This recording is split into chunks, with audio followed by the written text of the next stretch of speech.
आपका ईमान ताजा हो जाएगा। सुनिए जरा, और रोज़ा अक़दस के अंदर एक कबूतर चला गया ध्यान से सुनिए। और वहाँ उसकी जान जो है वो निकल गई।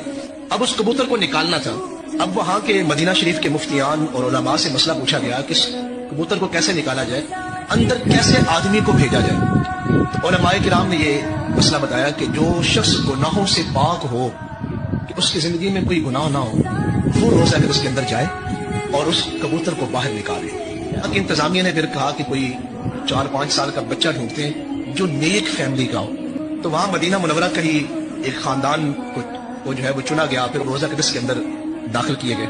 जब वो बच्चा कबूतर लेके बाहर निकला, उसने आके चीख कर 3 मरतबा कहा, वल्लाहि रसूल अल्लाह हय्युन, लोगों अल्लाह की कसम है रोज़ा अक़दस के अंदर मैं हुजूर को जिंदा देके आ रहा हूँ।